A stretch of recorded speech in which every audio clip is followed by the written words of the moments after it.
Bem, pessoal, começando a gravar. Hoje, dia 2 de junho de 2025, começamos o nosso papo de segunda com Emerson, nos trazendo reflexões interessantíssimas e muito provocantes, que eu não vou dizer nem o título, porque eu vou deixar a Emerson dizendo esse título, que é também de alcunha dele e é absolutamente definidor. Diga lá, qual é o tema da conversa de hoje? Bom, vamos lá, vou contextualizar um pouco. Deixa eu só mexer aqui um pouco no layout. Ok.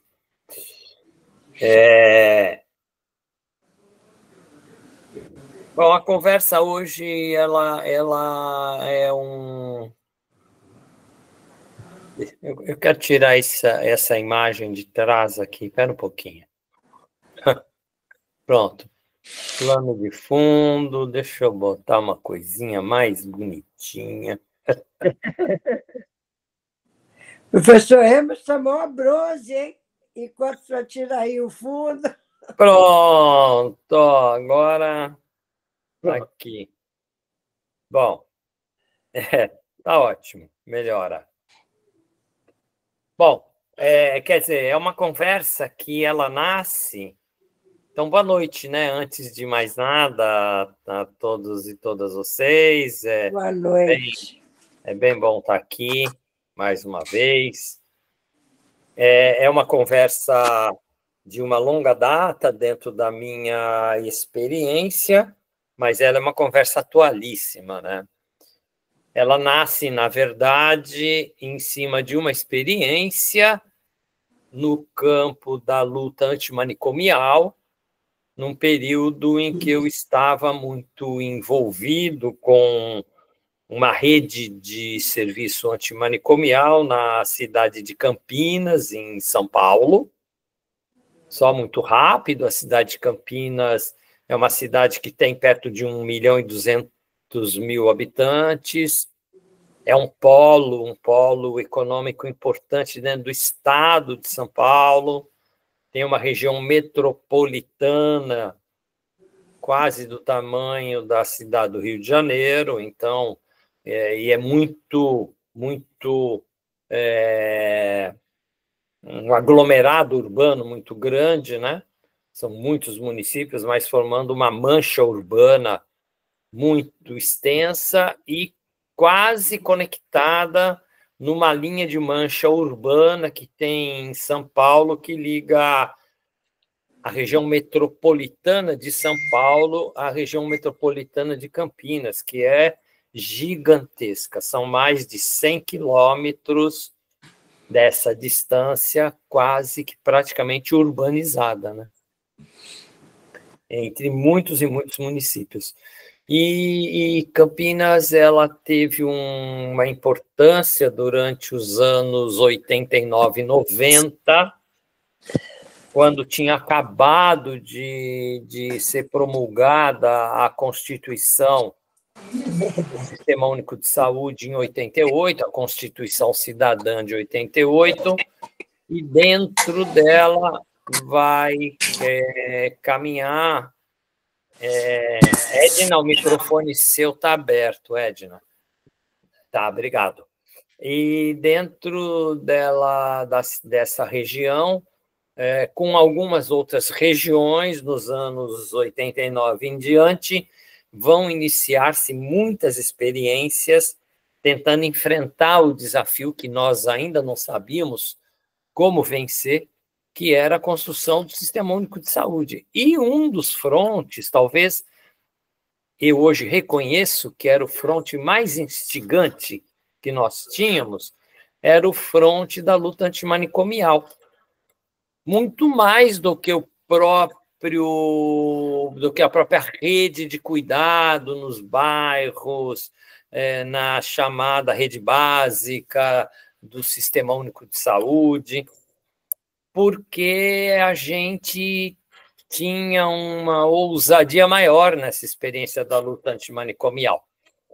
E nós procurávamos fazer um enfrentamento na luta antimanicomial de algo que eu vou tentar trazer hoje, né? Que era o que é mesmo que a gente faz quando alguém tem um certo diagnóstico. E na área da saúde mental, os diagnósticos na área da saúde mental, como regras, são verdadeiros carimbos marcadores muito fortes do ponto de vista da própria geração do preconceito, né? Por exemplo, você falar assim, a minha vizinha, Dona Maria, é hipertensa, e a outra vizinha, Dona Joana, é diabética. Tá, eu estou botando um marcador de diagnóstico, né? Mas não gera imediatamente um preconceito. Ninguém tem um preconceito com a Dona Maria porque ela é uma hipertensa, né?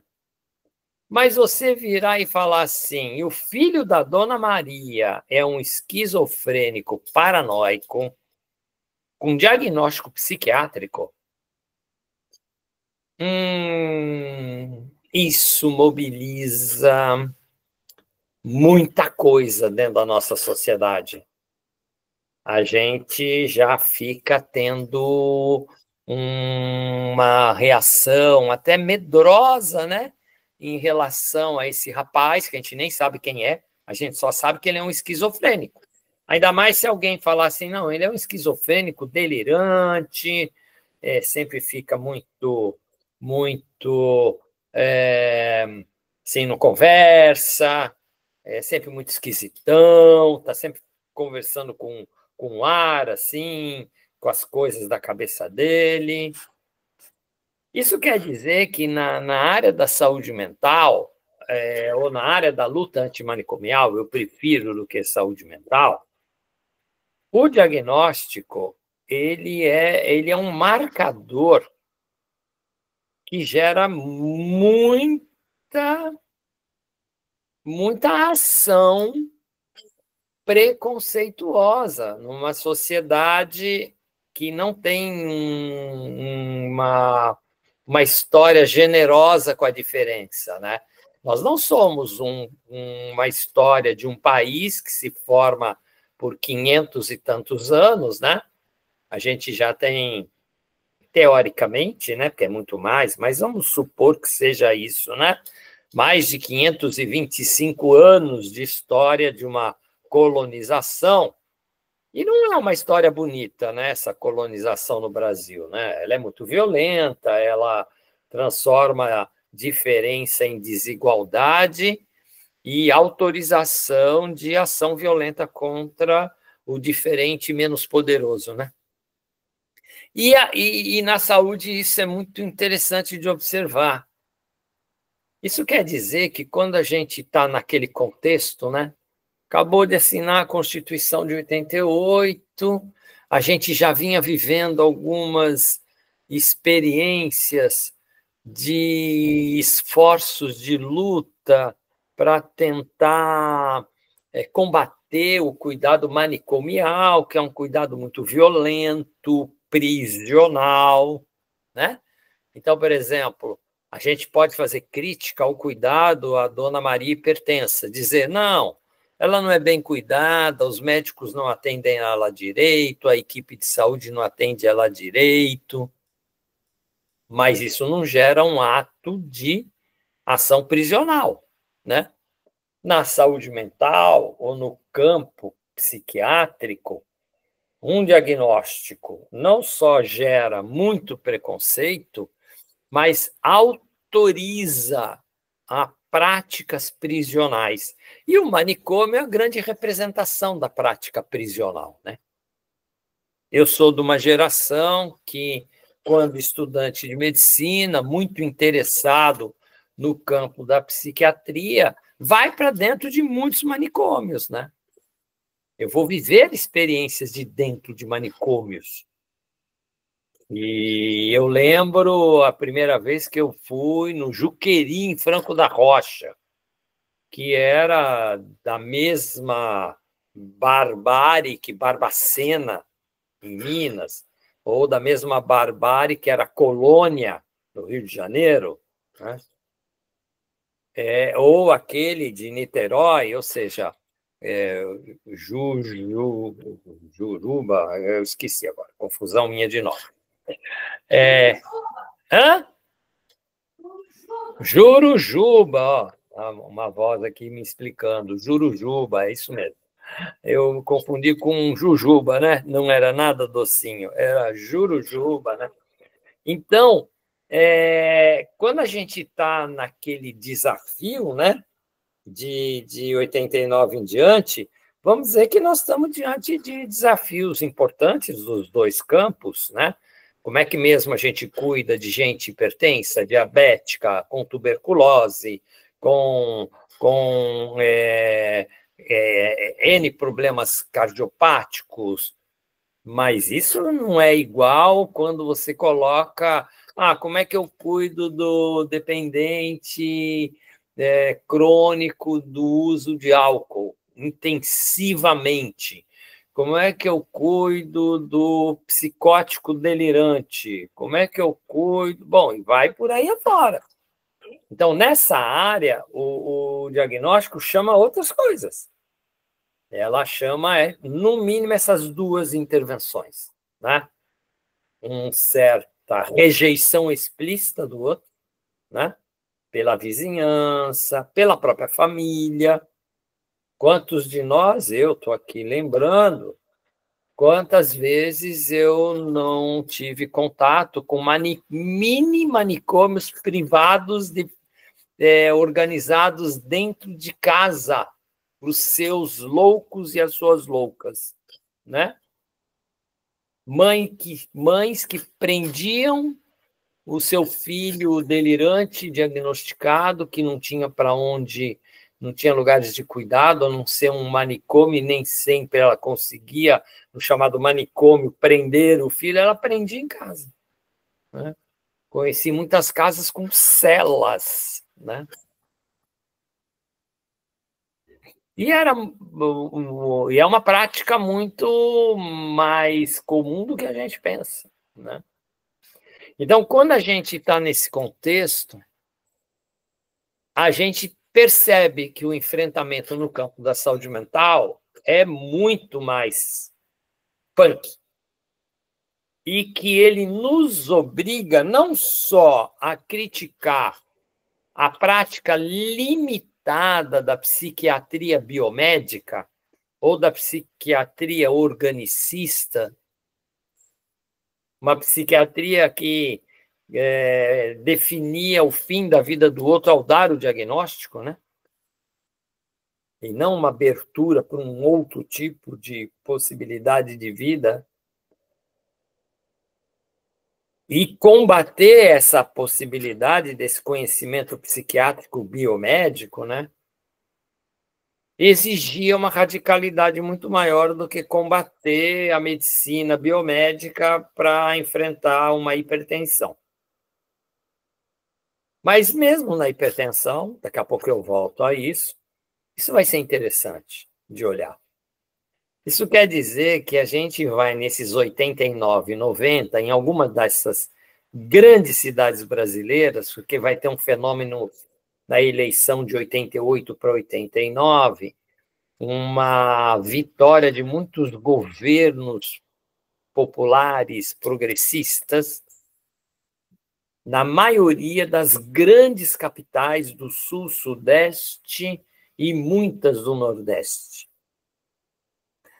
Por exemplo, vou citar algumas: Belo Horizonte, São Paulo, Campinas, Porto Alegre,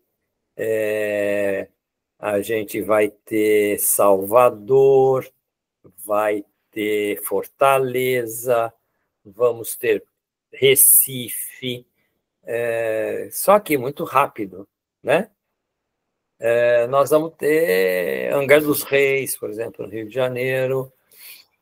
Nós vamos ter eleição em muitas cidades, e essas cidades, elas têm esse desafio. Olha, tem uma Constituição, nós ainda não conseguimos implantar a Constituição, Mas se a gente tomar os princípios da Constituição para nós vamos ter que enfrentar esse desafio.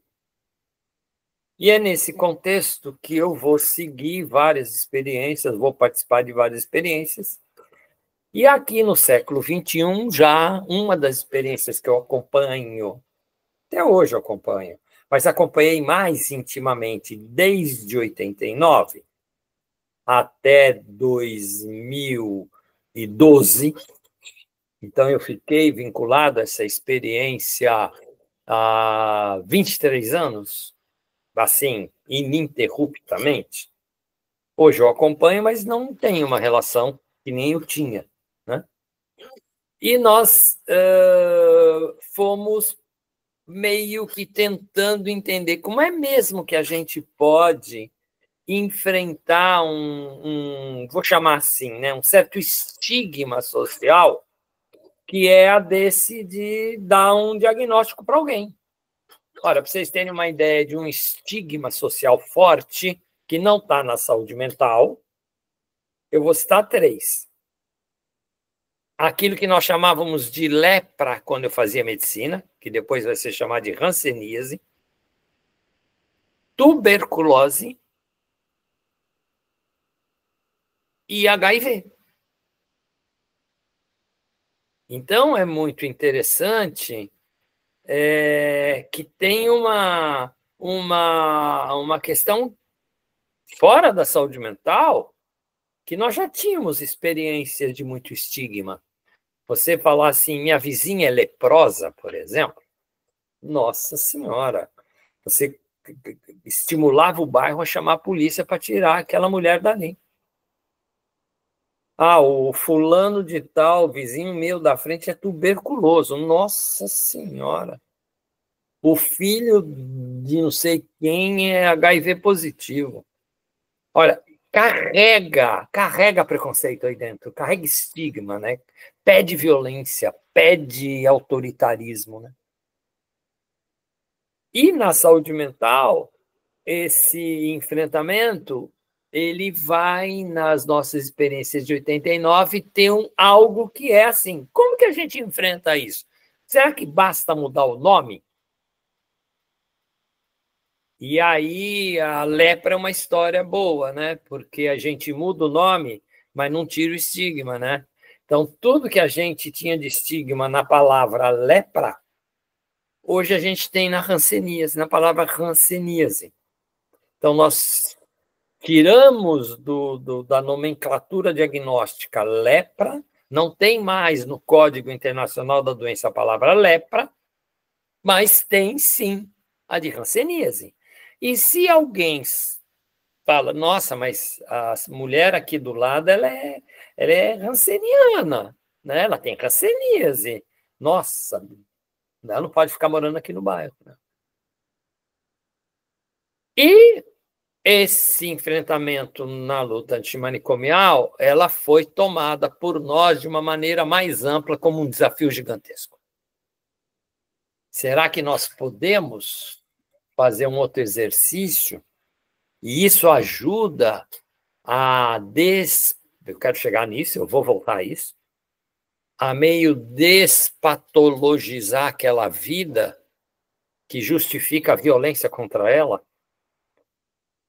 E na saúde mental, a violência é presídio, é prisão sem julgamento, né? Todos nós sabemos disso, né?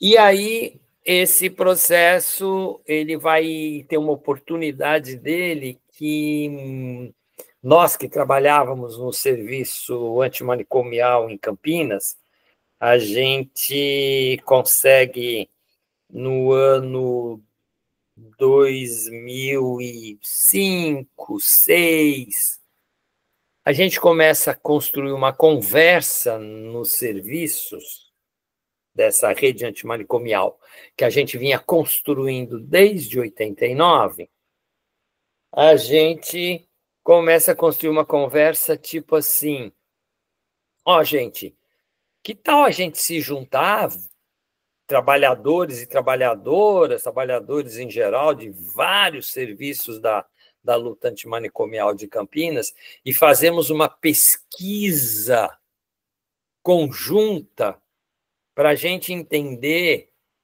as dificuldades que as equipes têm diante de casos que são considerados muito difíceis.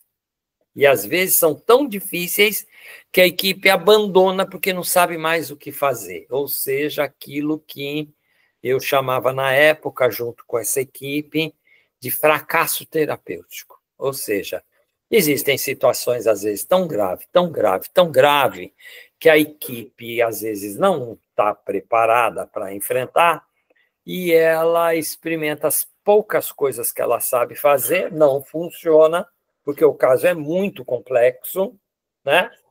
E aí a equipe acaba desistindo, é como se não tivesse mais alternativa de ação, né? E a gente tem isso no campo da tuberculose, a gente tem isso no campo do HIV. Mas a gente tem isso também na hipertensão, na diabetes, e a gente tem muito disso no cuidado antimanicomial, né?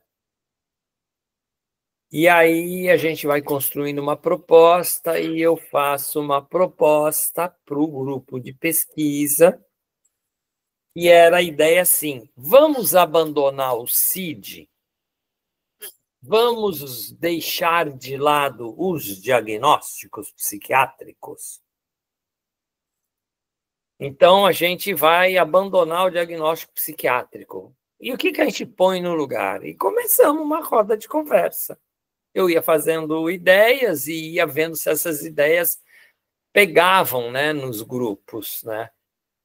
E eu acabei fazendo uma proposta que mexeu muito com o grupo. Por quê? Porque eu estava discutindo com uma equipe, que era uma equipe de trabalhadores e trabalhadoras, né? De multiprofissional, muito séria, muito séria. Então, isso já era uma vantagem, né? Mas que sofria quando, de repente, por isso que ela era também séria, né? Ela sofria com isso, né? Ela sofria quando, de repente, ela, diante de um cuidado muito exigente, ela não sabia mais o que fazer. E ela começava a ficar repetitiva e não sabia o que oferecer mais. Ela não conseguia mais entender o que era possível. Era quase um convite para o abandono. A equipe abandonar. A palavra abandono é traiçoeira, né? Porque quando a gente usa a palavra abandono, a gente normalmente quer dizer que o outro está abandonando, né? O tratamento. E não é assim, né? Às vezes é o serviço que está abandonando a outra vida, né? E aí a gente começou a pensar e eu fiz a seguinte proposta. Olha, que tal a gente abandonar o Código Internacional da Doença na categoria F? Categoria F é a dos diagnósticos psiquiátricos, transtornos psiquiátricos. Então, por exemplo, você vai lá na categoria F do CID e você vai ver, eu vou citar um que é muito conhecido, que é o F20. F20. F20, você vai lá no CID e vê categoria F20, você vai ver esquizofrenia. E ali dentro você tem as variabilidades das esquizofrenias, né? São muitos tipos diferenciados de comportamentos carimbados como esquizofrênicos, né?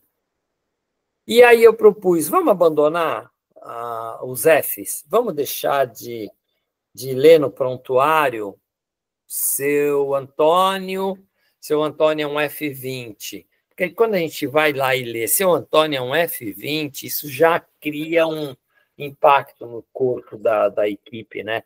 Fala, vai ser muito difícil isso, né?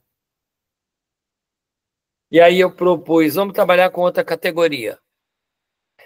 E propus trabalhar com 3 noções. E é por isso que o Paulo coloca isso, e eu vou tentar aprofundar isso. Eu coloco a noção de louco, pouco louco, louco, médio louco e louco, muito louco. E aquilo, pumba, bateu na cabeça das equipes cuidadoras, eu também fazia parte de uma equipe envolvida com o tema do cuidado. Na verdade, eu era supervisor de equipes que cuidavam no dia a dia. Então, eu supervisionava equipes de CAPs, supervisionava o colegiado dos CAPs. E aí eu fiz uma proposta e falei, vamos começar a usar a categoria louco pouco louco, louco médio louco e louco muito louco? E começamos a brincar com isso, né? Para deixar o tal do louco muito louco, exatamente para aquelas situações em que a equipe ficava tão confusa, que parecia que essa loucura enlouquecia a equipe. Então, eu comecei a trabalhar um pouco essa imagem, né? Olha, vamos começar a usar o seguinte, quando a gente está diante de uma vida, que é aquilo que a gente acha que é uma vida muito maluca, de alguém que é muito maluco, e não vamos moralmente valorar que isso é negativo ou é positivo. É muito maluco porque deixa a equipe muito maluca. A equipe fica muito desesperada. A equipe não sabe o que fazer. A equipe se perde na relação. A equipe tem vontade de internar, mesmo sendo uma equipe antimanicomial. Quantas vezes, né? Eu não fiz supervisão de uma equipe antimanicomial que confessava para mim, e não só em Campinas, em vários outros lugares, que confessava para mim assim, olha, é que eu não sou a favor, mas se eu não tivesse um apoio que eu tenho aqui de conversa, eu tinha vontade de internar. Mesmo sendo contra, porque eu não saberia o que fazer. Então a gente começou a brincar com a ideia de tirar o diagnóstico do outro, né? E comecei a brincar com a ideia. Eu falei, então quem é louco, pouco louco, né? E eu brinquei, olha, para mim, louco, pouco louco somos nós, né? Porque de perto, todo mundo é louco, não é? Porque de perto, todo mundo é diferente. A diferença nos habita. Não tem ninguém que seja uma cópia do outro, nem gêmeos são, né? A gente sabe disso. A diferença é que nos habita, não a identidade que nos habita. E eu comecei a brincar. Eu falei, então o louco pouco louco é aquele... Somos nós, né? Que somos assim. Cada um é uma diferença ou muitas diferenças em relação a qualquer outra vida, que também é muitas diferenças em relação a qualquer outra vida. E isso é um estranhamento, porque eu sou com certas manias, a outra tem certas manias dela. E eu propus. Isso daí, para mim, é o louco pouco louco. É aquela loucura que não me atrapalha. Às vezes me incomoda, mas não me atrapalha, né? Então, eu propus assim, o louco muito louco é aquele que me enlouquece e me atrapalha, e o louco pouco louco é esse do cotidiano das nossas vidas. Só que existe uma categoria mais no meio do caminho, por isso que eu propus e o grupo topou o médio louco, que era mais ou menos essa ideia do meio do caminho, né? Ou seja, tem algumas pessoas que são, sim, claramente habitados pela diferença em relação a nós, mas incomoda um pouco, né? Não é tão fácil a convivência, mas também a gente não fica tão enlouquecido. Então eu propus um pouco isso, né? Eu falei, será que a gente pode começar a usar isso dentro do nosso serviço, né? Para ver se a gente se afasta do diagnóstico, porque o diagnóstico está patologizando o modo de viver. Essa era a questão que eu queria escapar, né? A patologização, não de um corpo, a patologização do modo de viver. Então, fala assim, o filho da dona Maria ou da dona Ana, que é hipertensa, é um F20? É um esquizofrênico delirante paranoico? Patologizou o modo de viver dele, né? E aí isso não sai mais da relação. E aí eu propunha, não, ele é um louco muito louco, mas eu não vou ficar presa à ideia de que ele é um esquizofrênico, paranoico, não sei o que, delirante. Ele é um louco muito louco. E eu tenho dificuldades nas relações, mas o problema é meu. Eu vou ter que ver se eu consigo, nessa despatologização, né, eu considerar que nos modos de andar a vida, a gente tem essas expressões mesmo. Nós somos pouco loucos em algumas situações, médio loucos em outras, e até muito loucos em outras situações, né? Ora, essa oferta que a gente começou a trabalhar, ela vai amadurecendo até a gente chegar em 2007 para 2008, na cidade de Campinas, e fazer uma pesquisa gigantesca dentro da cidade, com muitas vidas que viviam dentro dos serviços já não manicomiais, aquilo que a gente chama de rede substitutiva, né? E que funcionava como rede substitutiva. Não é que nem hoje, que uma boa parte dos CAPs são mini manicômios, né? Não. Naquele momento, os CAPs que nós íamos inventando, nós estávamos inventando CAPs, né? Eram territórios de libertação, não de manicomialização. E aí a gente conseguiu mobilizar, no mínimo, 25 trabalhadores e trabalhadoras dessa rede e resolvemos fazer uma pesquisa, todas nós juntas, né? Todas as pessoas toparam fazer uma pesquisa em comum. E fomos desenvolvendo a pesquisa. Foi aí que a gente desenvolveu muitas outras estratégias de pesquisa. Mas o que mais me interessava nesse processo era o valor, né, da alteração do modo de cuidar quando eu despsiquiatrizava a relação. Eu não queria desvalorizar o saber psiquiátrico. Eu queria tirar o poder do saber psiquiátrico. Eu queria enfraquecer o poder psiquiátrico. Porque eu tinha lido um livro de alguém que eu cito sempre, que é o Michel Foucault, um livro que ele escreveu, depois de estudar muito sobre esse tema da loucura, ele escreve um livro chamado O Poder Psiquiátrico. E mexeu comigo, né? De como que a psiquiatria é muito poderosa, porque ela faz o papel da biomedicina, do juiz e do condenador, do júri. Ela junta as três funções nela, né? Ela patologiza, então ela dá um diagnóstico, ela julga que nem o juiz e ela, ela julga que nem o júri, né? E ela condena que nem o juiz. Só que tudo num lugar só, num saber muito poderoso, que é o saber psiquiátrico, né? E aí a minha ideia era assim, nós precisamos enfraquecer o poder psiquiátrico. E para enfraquecer o poder psiquiátrico, nós vamos roubar dele aquilo que dá o poder inicial dele, que é a capacidade de dizer que alguém é louco, segundo um diagnóstico biomédico, psiquiátrico, né? Na hora que isso acontecia, você enfraquecia o poder psiquiátrico.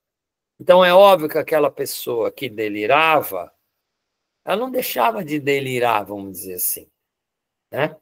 Mas eu já não tinha o poder de tirar aquela pessoa das relações de vida dela e enfiar dentro de uma cadeia, né?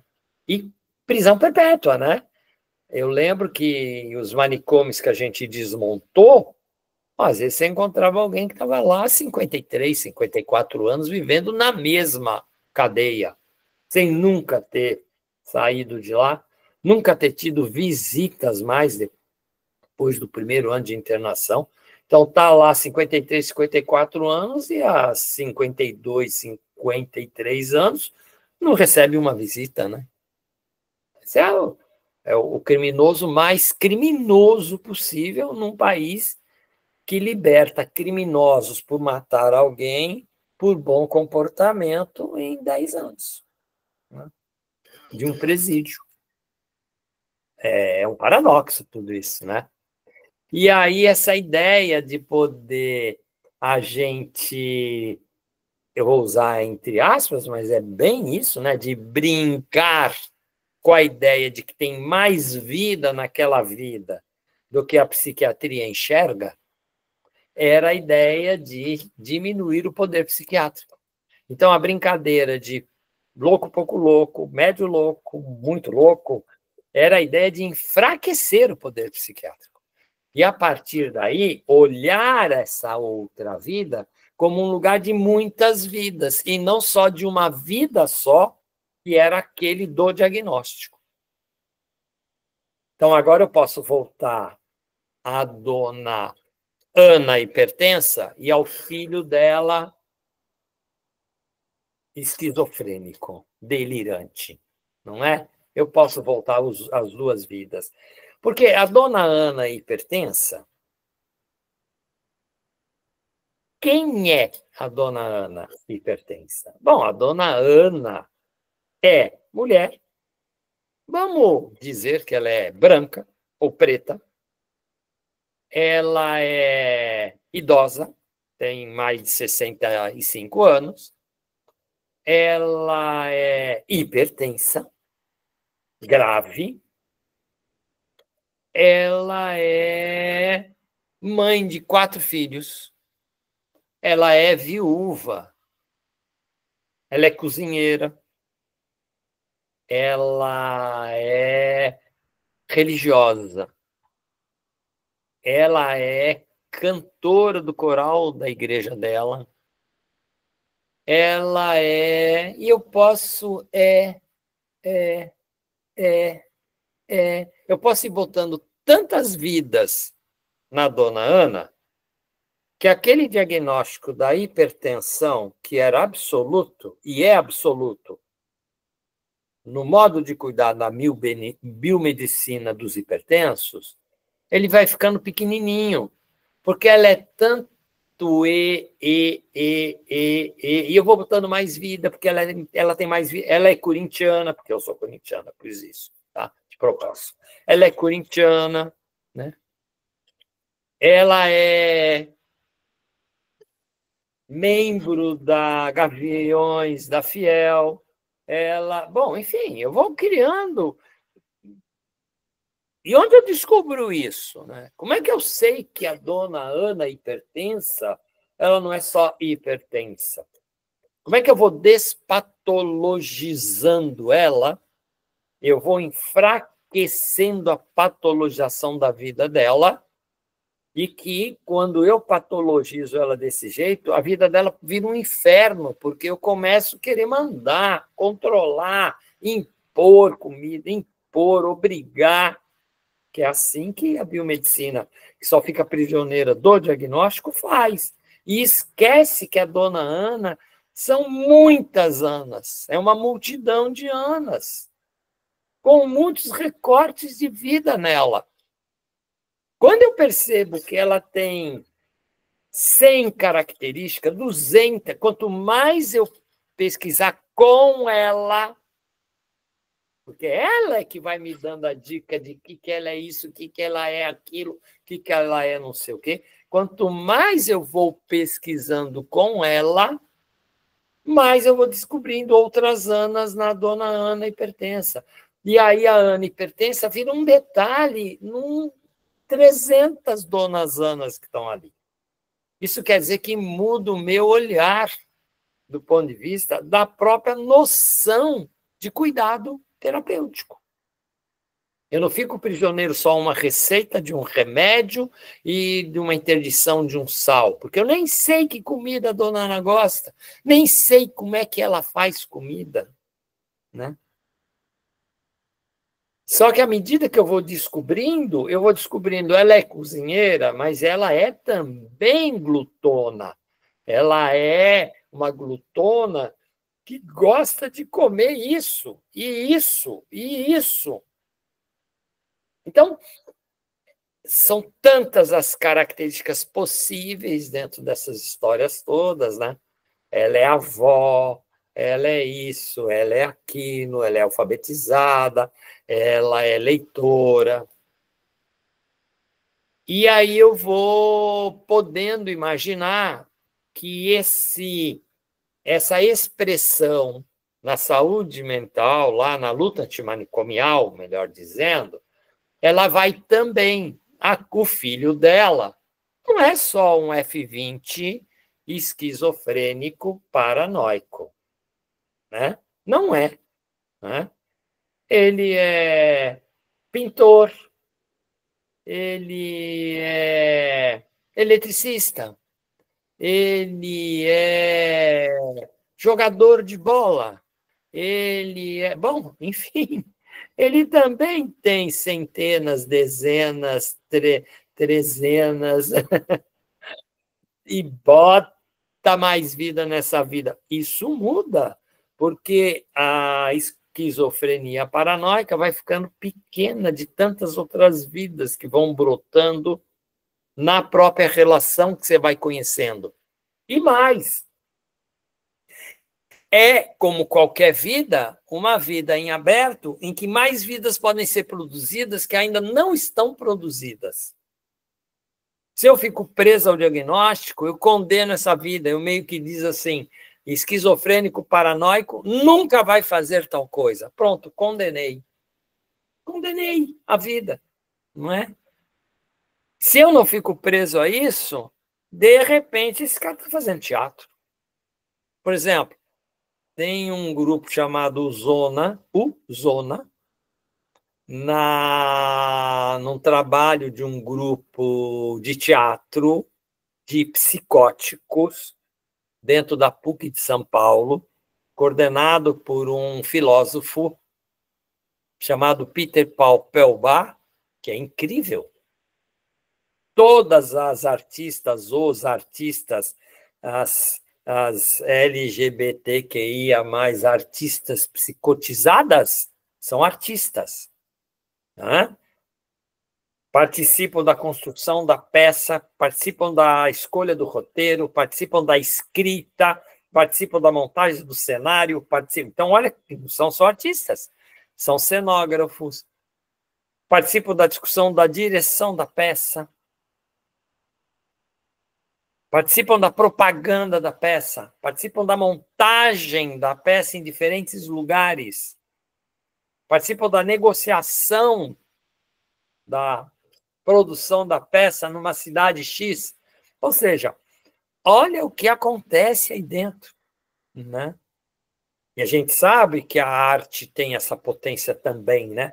Por isso que tem uma intimidade muito forte, que sempre agrada as muitas de nós, que é reconhecer o quanto a arte, né, ela tem uma potência de desorganizar as estruturas de muitos poderes, né?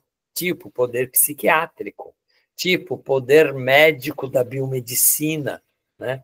Tipo o poder do hospital, tipo o poder de uma enfermagem, né? O poder de um serviço social, e vai por aí afora, né?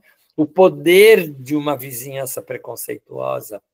A arte, de repente, ela bota uma criança que tem seu modo diferente da outra criança em fazer as relações de afeto, mas pode estar num espaço de convivência onde isso não é o relevante, né? A troca do jogo do brincar, às vezes, é quem suporta a diferença e se alimenta na diferença. Então, essa situação, ela é toda fundamental quando a gente tem que enfrentar, numa radicalidade importante, aquilo que o movimento antimanicomial botou nas nossas mãos desde 89 e 90, e que alguns de nós, eu felizmente sou um desses alguns, né? Mas tem muita gente, vai reconhecendo isso, né? Vamos enfraquecer esse poder psiquiátrico, né? Vamos enfraquecer os diagnósticos. Vamos fortalecer, né, a diferença nos modos de viver, mesmo em nós. Né? Eu estou aqui de camiseta, né? Eu nunca vim aqui de camiseta, hoje eu vim de camiseta. Mas que Emerson é esse que está aqui de camiseta, tão carioca? Né? Porque eu também sou isso. E eu sou isso, e sou mais isso, e sou mais aquilo, e mais, e mais, e mais, e mais. Né? E por que eu não posso deixar aparecer isso também? E isso é fundamental para mostrar que é explorar a potência da multidão de vidas em nós, que talvez seja a melhor forma de construir as práticas de cuidado. Então, esse esforço que a gente foi fazendo, e que a luta antimanicomial foi a minha grande escola, a minha e de muita gente, a gente foi aprendendo e foi testando com as parcerias, são essas vidas que dão sentido para nós. O que me interessa é a dona Ana, o que me interessa é o filho da dona Ana, é o João, filho da dona Ana. Ele que me interessa, não é? Não é o meu poder, o meu conhecimento. O poder do meu conhecimento ou está a serviço para que aquela vida se explore em multidões de vida, ou ele só vai servir para eu dominar aquela vida. E eu, especificamente, não estou interessado nisso. Né? E acho que o movimento antimanicomial não pode estar interessado nisso. Né? Mas o poder psiquiátrico está. Né? O poder psiquiátrico ele está interessado no controle, ele está interessado na vigilância, ele está interessado em patologizar a vida para poder julgar e condenar, né? Que é o que ele faz num corpo só. Né? O próprio judiciário separa isso em 3 pedaços. Né? E o poder psiquiátrico não, ou o poder do médico biomédico não. Ele faz as 3 coisas num corpo só. Que antigamente quem fazia era o padre, né? Hoje são os pastores, as pastoras, né?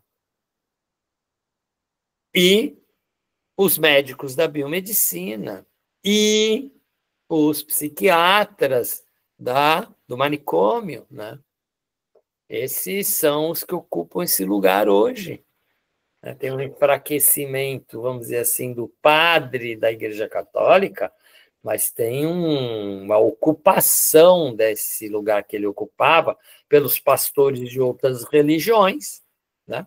Que também fazem controle, que também fazem diagnóstico, que também julgam e condenam.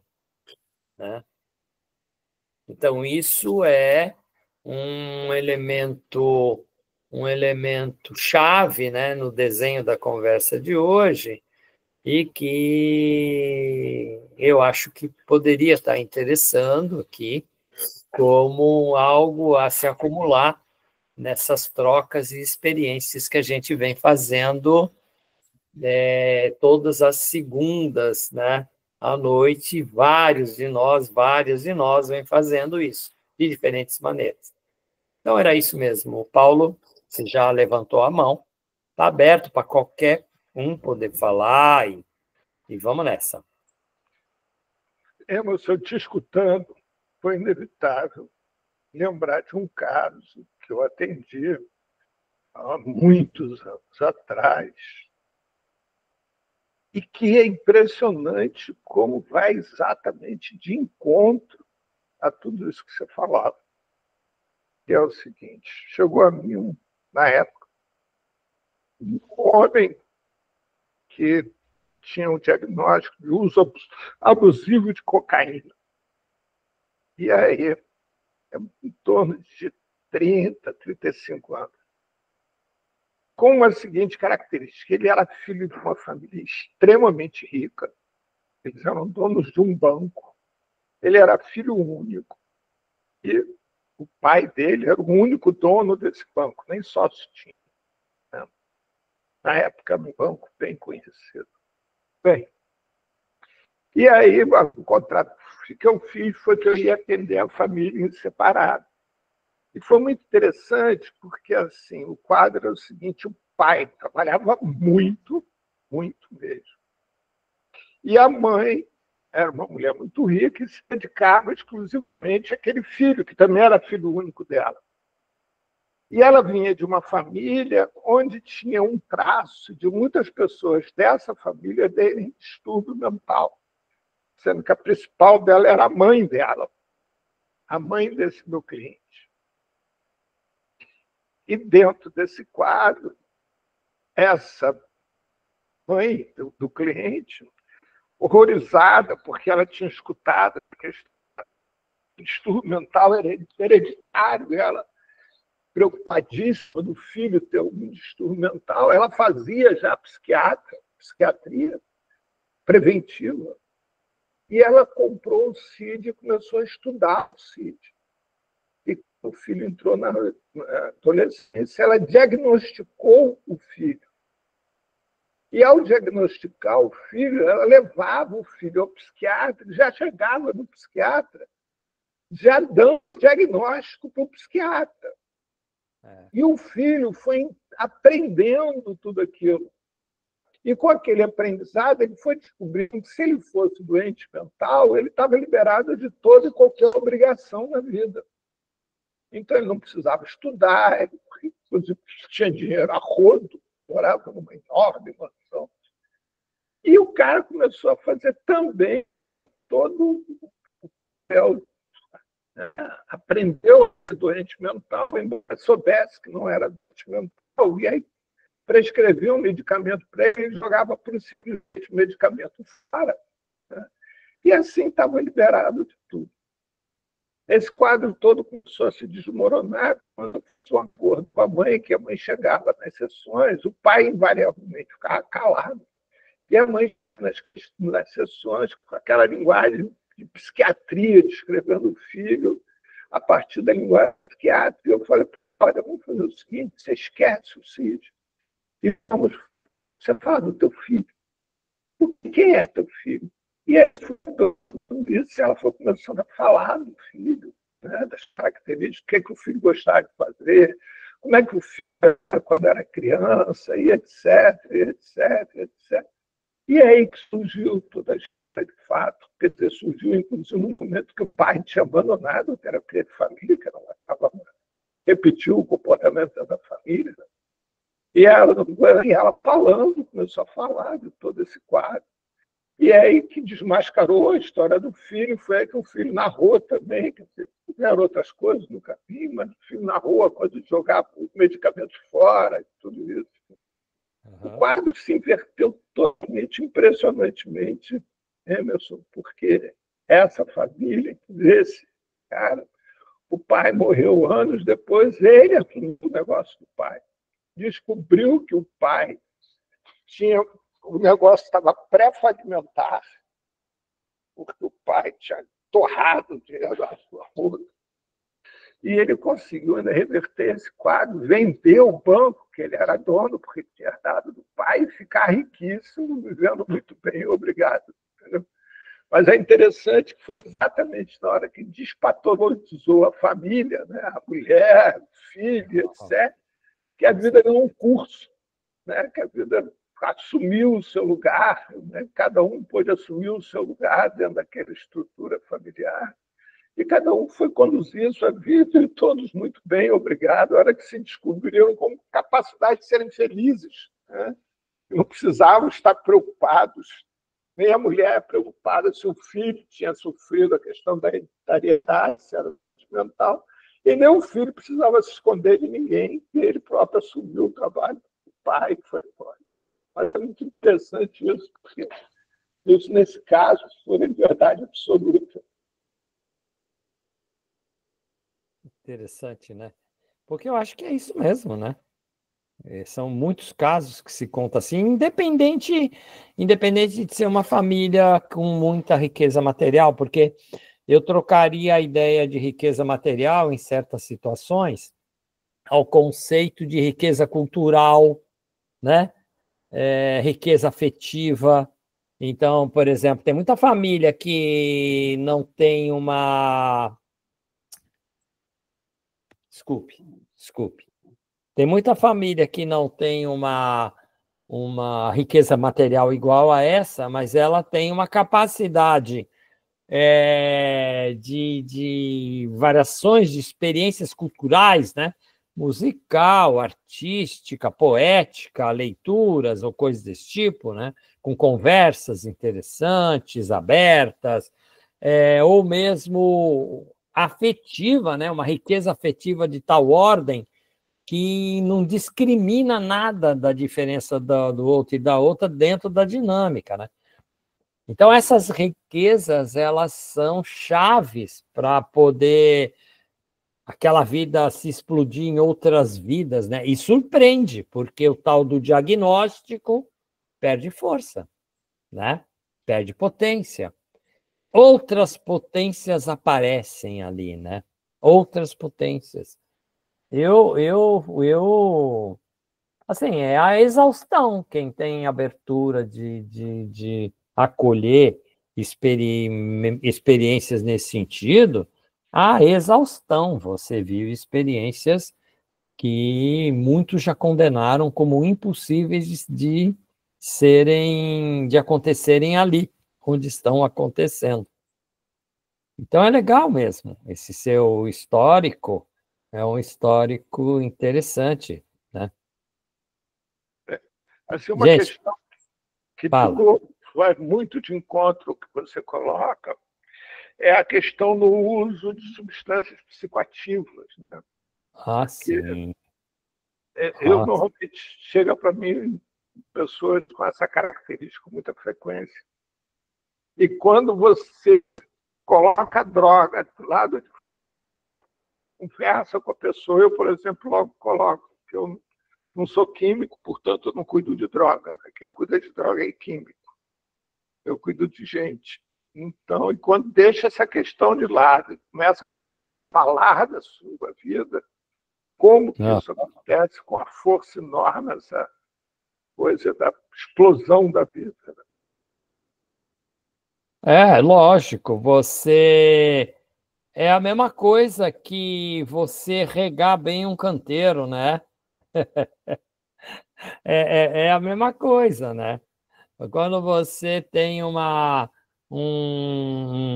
lugar, né, que você vê que tem um potencial de produção de vidas vegetais e tal, mas está ali meio pisoteado, né, tá macetado, tá empobrecido, como é diferente de quando você deixa um fluxo, né, de trocas que a própria natureza tem potência em restituir, né?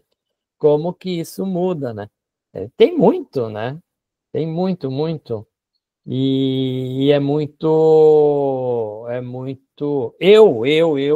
né? Acho que é muito gratificante para trabalhadores, né? Você se sente cuidado quando você participa de experiências que te alimentam por ver isso, né? Ver nascer coisas incríveis na experiência de certas vidas que todo mundo já condenou e disse que não serve para nada aquela vida. Aquela vida não vai desembocar em nada, né? E aí você não entende, né, como que certas condições tão precárias em várias situações, elas não destroem certas experiências de vida, né? Existem a vida é uma potência incrível, né? Ela persiste, né? Ela só entrega os pontos nos últimos segundos, né? A vida só deixa de existir, quer dizer, a gente nem sabe se em algum momento ela deixa de existir, mas ela Não, sai desse lugar que a gente conhece. é isso, é isso, né? Exatamente isso. A gente dá a oportunidade dela surgir, dela aparecer, é É, sempre uma força, uma beleza, um vulcão. exatamente. Ivete, você não tem nada que colocar, Ivete?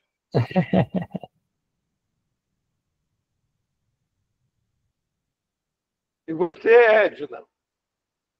Ninguém está Eu falando. tenho. Primeiro, mais uma vez, agradecer esse momento. Sempre o Observatório, de uma maneira geral, toda segunda-feira, eu acho que a gente cresce como pessoa, cresce como profissional, e quando o professor Merri chega, nem se fala, né? E aí, eu também fui da época do hospício, fui em Vargem Alegre, fui na própria, como é que é, lá no Engenho de Dentro, etc, etc. E eu acho que o trabalho, as conquistas foram muito grandes, né? Acho que hoje em dia a gente está com um passo mais lento, né? Hoje não, já tem um tempo, né? E aí, vocês estavam falando da questão da potência, né? E eu fiquei pensando como a vulnerabilidade social tira essa potência do homem, né? E aí, eu queria, assim, se for possível, eu já falei isso uma vez, vou repetir de novo, que a gente tivesse uma oportunidade para discutir a crise, sabe? Porque eu fiquei durante 7 anos, segunda, terça, segundo dia inteiro, terço dia inteiro, quinto dia inteiro, num CAPES. E acho que isso é para esse dia, né? Mas vou só dizer o porquê dessa minha angústia. E eu via que, depois de esgotar todas as possibilidades que a gente achava que tinha, né? E que, de repente, a gente também, como foi falado aqui, de repente a gente também está adoecida com determinadas situações de alguns usuários, apontava para ir, no nosso caso, para o Pinel, né? E eu, sinceramente, eu comecei a pensar que, não me matem, tá? Que a internação, em alguns momentos, é um cuidado. É um cuidado. Principalmente com esses furos que a rede tem, né? A falta dos CAPs 3, a falta de recursos que a gente pudesse lançar mão aqui no Rio de Janeiro, né? Para acolher essa pessoa que estava em profundo sofrimento, né? E isso, cada vez que eu penso nisso, eu fico num conflito, fico totalmente ambivalente, porque a questão antimanicomial foi, é e será sempre a nossa bandeira. Então, cada vez que a gente pensa, poxa, a saída tem que ser pelo menos uma internação de 48 horas, para dar um pouquinho de tranquilidade para essa pessoa que está esgotado, está esgotado. E aí eu falo, poxa, será que é uma falência? Eu me sinto, cada vez que acontece isso, eu me sinto muito impotente. Mas, assim, apesar de estar internado, o CAPS acompanhando o tempo todo, sabe? Não perdendo esse vínculo, pelo menos uma vez por dia, alguém vai na internação com ele e tal, com ela. Mas essa falta a vulnerabilidade, eu acho que tira a falta de potência. Ou então a crise pode ser uma potência enorme dele se rebelar né, de uma maneira meio desordenada, mas de não aceitar essa situação. Acho que eu falei muito. Não, é uma boa conversa, mas tem a Ivete aqui, vamos depois poder falar um pouco disso, Edna. Acho que é uma boa questão. Obrigada por me ouvirem.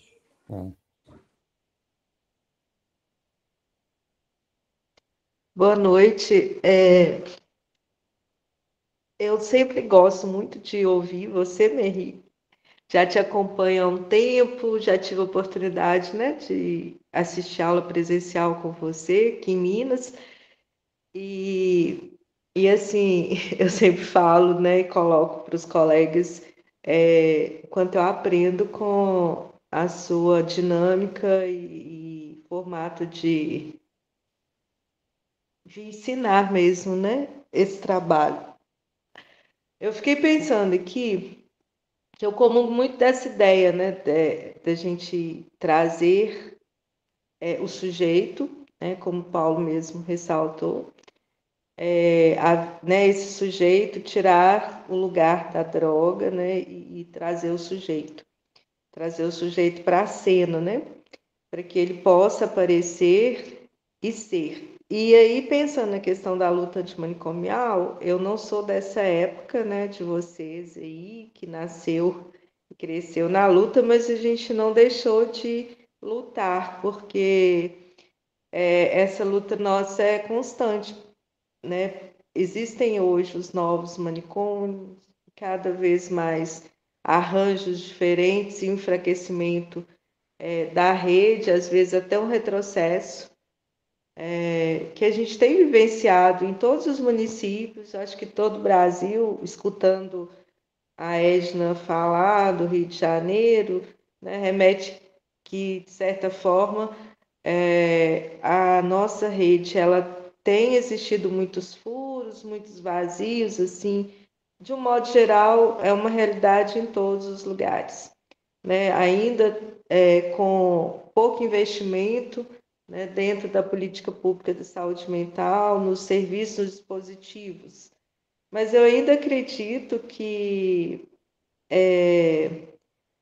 a gente não deve desistir e pensar que é possível, né, esse cuidado em liberdade, só que é desafiante e nos convoca o tempo inteiro a, a uma criatividade, né, vamos dizer assim.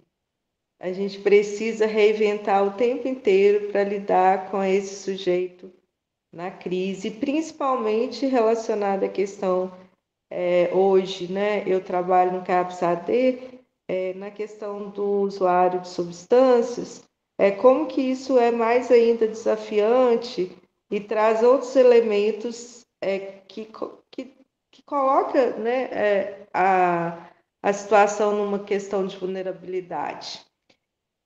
E às vezes a gente se depara assim com algumas frustrações e até mesmo uma sensação de impotência, mas ao mesmo tempo a gente também tem, né, um outro lado que é pequenos avanços, pequenas conquistas, faz a gente pensar que a gente está na engrenagem, que a gente está caminhando de uma forma que vale a pena o investimento.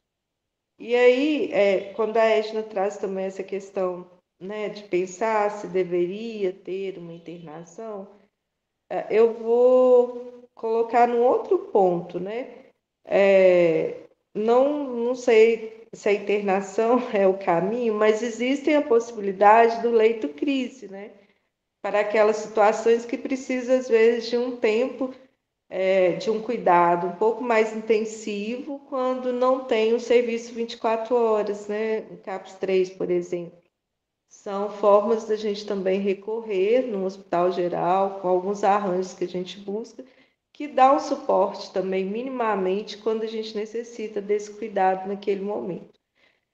Mas, enfim, eu trouxe um pouquinho, né, dessas questões aí, que de certa forma é o que a gente vivencia no cotidiano aí do trabalho, no nosso fazer, que é desafiante mesmo, que é difícil às vezes, que nos coloca o tempo inteiro a pensar, mas como, né, já foi falado, o usuário vai nos guiando e a gente vai construindo junto com ele possibilidades que nem sempre a gente vai encontrar assim um resultado que é aquilo que a gente quer, porque nem sempre o que a gente quer é o que o outro necessita. É. Eu acho ótimo essas duas falas, tanto da Edna quanto sua, Ivete. Eu acho que a gente está, sim, vivendo um momento, e aí sim, Edna, a gente vive um momento em que precisamos compreender melhor, né, que o tal da vulnerabilizações dos modos de viver, elas não são só da ordem do material, né? Não é da ordem da pobreza material, mas é também do recrudescimento ou da troca, e eu quero falar um pouco disso, da troca da rede de proteção social às vidas por uma rede de controle, vigilância e repressão. Eu acho que a gente está vivendo um país agora, isso é uma experiência mundial, é só ver assim essa crueldade que atinge a expressão máxima disso no governo Trump, nos Estados Unidos, mas é a mesma ordem ou até pior a crueldade que atinge o massacre dos palestinos em Gaza, né? E você percebe que tem uma disputa e uma interdição, que não é uma interdição entre pacifistas e guerra, né? Mas é uma interdição entre modos de produzir redes societárias de proteção às vidas vulnerabilizadas versus, né, vigilância, controle e repressão dessas vidas, né? Eliminação dessas vidas. E você vê isso no aumento da violência policial em São Paulo com o Tarcísio, você vê isso na violência que se sustenta em Minas com a polícia, você vê isso com a polícia baiana, a do Rio não precisa nem falar, porque já é quase que exemplar, assim como a mineira. Você vê isso na experiência cruel da polícia de Santa Catarina botando fogo em pessoas que estavam dormindo debaixo de marquises em condições muito precárias do ambiente, com frio, com coisa assim, e expulsando, botando fogo no corpo delas, né? Aproximando tochas, aproximando o jornal queimado para que elas sentissem a queimadura na pele, levantassem e fossem embora.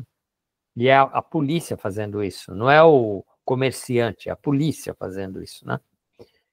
E isso é um dado real da vida que nós estamos vivendo. Isso faz muito, viu, Edna, muito louco, médio louco, ficar muito louco, muito louco. O descuidado aumenta a intensidade de desespero dessas vidas. E ao aumentar a intensidade de desespero dessas vidas, elas passam a necessitar de mais redes de proteção que não existem. E aí o que tem na mão, né? A Ivete falou, às vezes você tem na mão um CAPS 3, às vezes você tem na mão um serviço 24 horas que pode fazer essa acolhida, você tem na mão um leito de um hospital geral de grande rotação, que é necessário, e você tem na mão uma internação, né? Mas e quando você só tem na mão a internação num manicômio chamado comunidade terapêutica, né? É desesperador, mas às vezes isso protege a eliminação da vida, né? E isso é um efeito dessa substituição, né? A gente sai da Constituição de 88 e em cima de um conceito que tem lá dentro chamado Seguridade Social. Esse conceito que tem dentro da Constituição de 88, que é o conceito de Seguridade Social, é o conceito de uma produção societária de rede de proteções e sustentações das vidas, né? E é nela que você encontra vários componentes estratégicos. Você tem a saúde, você tem a previdência, e você tem por exemplo, o equivalente das bolsas famílias, ou seja, você tem uma construção de uma rede de proteção social que constrói a seguridade social, né? Ora, nesses últimos anos, da vitória, da destruição do governo Dilma para cá, a gente entrou numa rotação de destruição disso. O Temer começa uma destruição disso, mesmo ele tendo 5%. Vocês lembram disso? Que o Temer chegou a ter 5%, 6% de apoio populacional e não caiu? Vocês lembram disso? Mesmo ele tendo 5%, 6%, ele tinha os milionários apoiando ele, né? E um bando de meia dúzia de idiotas. Mas eram principalmente os capitalistas selvagens, a elite selvagem desse país. E ele não caiu, né? E ele foi destruindo a rede de proteção social. Ao mesmo tempo, as pessoas foram votando nos algozes. A eleição do Bolsonaro foi uma aposta, entre aspas, das vítimas da crueldade do Bolsonaro votando no Bolsonaro, né? E é interessante porque isso vai destruindo mais ainda a rede de proteção social e vai se trocando a rede de proteção social por uma rede de proteção de uma elite social através de uma rede que eu já venho repetindo de controle, vigilância e repressão dos corpos, né? E aí a polícia, a militarização vai virando a grande arma da política pública desse novo contexto. E nós vamos enfraquecendo, né? Quem vai defendendo as redes de proteções das vidas, né? E aí, nessa direção, nós vamos vendo regressão de vários serviços, destruição de várias coisas que a gente já tinha construído, e vamos vendo também uma degradação da rede antimanicomial, né? Nós vamos vendo isso. Nós vamos vendo o governo Bolsonaro, ele acaba o governo dele com uma vitória eleitoral. Apesar do Lula ter ganhado a eleição, o governo Lula perdeu a eleição. Porque o governo Lula elegeu o presidente, mas elegeu um parlamento antipolítica de restituição da Seguridade Social. Você vê que esse é um tema que faz uma divisória de água entre o governo Lula, goste ou não dele, entre uma aposta numa Seguridade Social e uma aposta na repressão e matança, né? E esse é um divisor de água. E o mais engraçado disso tudo é exatamente aqueles que vão ser objeto da repressão e do extermínio votando pela repressão e o extermínio. Isso que é absolutamente novidade. Isso é novidade no nível que se atingiu. Então, a última eleição municipal do ano passado, ela legitimou o extermínio quase total da rede de proteção às vidas. Então, o que a gente encontra, e a Ivete está dando um exemplo de alguns lugares, pode ser isso. A gente encontra alguns lugares ainda fazendo uma defesa da rede de proteção às vidas e políticas para isso. E outros lugares botando fogo, queimando as pessoas, dando tiro para depois perguntar quem é você. Ora, você vê isso.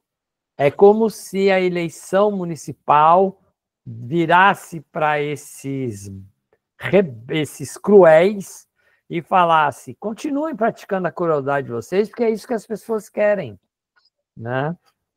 E a maioria votou nisso. E eu estou aqui muito incomodado de que o ano que vem nós poderemos ter uma piora disso, né? Se nós já assistimos alguns países em torno de nós em situações já que pioraram. A Argentina botou um cara que é cruelíssimo, que é o Milei, não é? Mas nós temos deputadas aqui tão cruéis, que nem aquela nazista de Florianópolis, que anda de Santa Catarina, que anda com uma guirlanda nazista na cabeça, que está acabando de propor o direito das famílias infectarem os seus filhos e não vacinarem os seus filhos. Em nome de uma liberdade da família na sua escolha. Gente, isso é de uma enganação tão grande. E as pessoas caem nessas enganações, né? E o movimento de oposição a essas enganações está perplexo, está confuso. E a gente fica confuso mesmo, Edna. Estamos confusos para azar de nós mesmas. Porque quanto mais confusas estivermos, mais eles avançam sobre nós. Não é?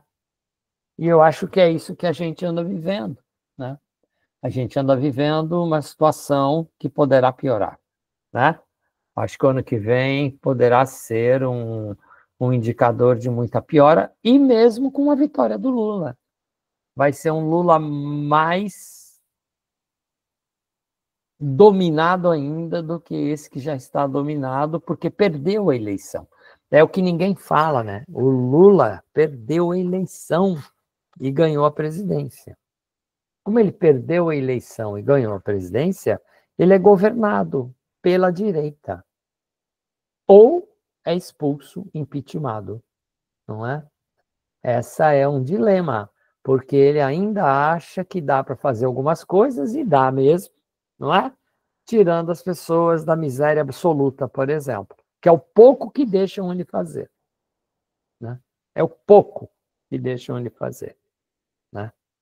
Então, acho que isso é uma conversa importante, essa conversa sobre a destruição das redes de proteções sociais às vidas, da Seguridade Social, por uma nova conformação do Estado brasileiro, que é um Estado policial, genocida, repressor, controlador, vigilante.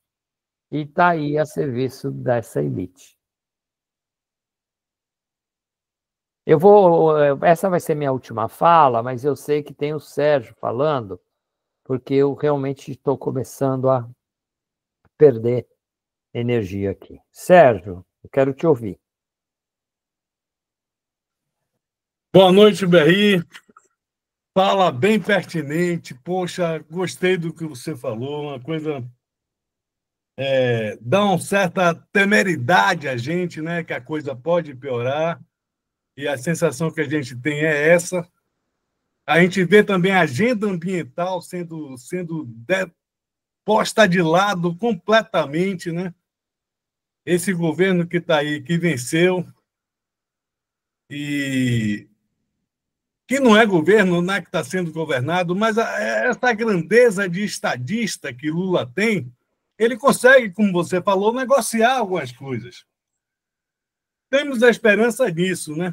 E por falar em esperança, eu quero esperançar, Merri. Eu quero esperançar. A luta antimanicomial sempre viveu em cima da utopia por uma sociedade sem manicômios. É a mesma coisa por uma sociedade sem cadeias penitenciárias, por uma sociedade sem polícia, por uma sociedade livre. Essa utopia a gente tem que esperançar nela e, de alguma forma, contribuir. E eu vejo a saída para isso. A gente teimar em buscar financiamentos para projetos libertários, tais como esse do Observatório Bruce K. Alexander, que é a cidadania sustentável, que Paulo Silveira levanta sempre, e a gente acaba deixando ele de lado. A gente tem que persistir em projetos desses. Tem um projeto aqui na Bahia, em Salvador, chamado Gerar, que é de economia solidária, que ele pega as pessoas, os usuários de vários CAPs, de vários serviços, inclusive de hospitais, e levam para uma casa, e lá tem cursos de serigrafia, cursos de mosaico, cursos de tecelagem, cursos de cerâmica, enfim, cursos de pintura, e as pessoas vão expondo e vão vendendo trabalhos, cursos de corte e costura, de coisinhas pequenas assim, mas que são grandes para as pessoas que estão usuárias, que estão sem fazer nada, que estão sem encontrar nenhum modo de sustento e sem encontrar um modo de se localizar na sociedade. Porque eu temo muito... esse conceito de pouco louco, muito louco, médio louco, ele para mim também, ele fica muito adequado com esse conceito que eu tenho para mim, que é o chamado do louco do não lugar. O locus é o lugar. O louco é aquele que não tem um lugar. E quando ele encontra um lugar, ele consegue se ajeitar, ele consegue se relacionar de alguma forma na sociedade. Né? Inclusive, um muito louco, que ele precisa até de um certo apoio do Estado, uma certa apoio outro, não digo não só do Estado, mas de uma população que deveria ter, na minha opinião, deveria ter mais compreensão do que é ser antimanicomial, do que é trabalhar com cuidado em liberdade. O cuidado em liberdade talvez fosse esse conceito que é trabalhoso, esse conceito que não é fácil, mas esse conceito é que talvez tenha que ser, a luta antimanicomial tem que disseminar, publicizar esse conceito do cuidado em liberdade. E é isso, talvez, que a gente tenha que esperançar, a publicização desse conceito, a implementação dos projetos. E meu tempo já... Eu sinto que eu já falei tanto, então eu vou parar por aí. Vamos esperançar, gente. Vamos buscar ir para frente. Mesmo com todas essas dificuldades que você apontou, que são reais, estão aí, são fatos que a gente está vendo. Mesmo com essas dificuldades, vamos olhar para frente. É isso aí. Valeu, gente. Boa noite. Bem, pessoal, infelizmente eu sou o portador da má notícia que acabou o tempo. Né? Na primeira segunda-feira de julho, a Emerson está de volta. E, Emerson, eu deixo aqui um tema para o próximo.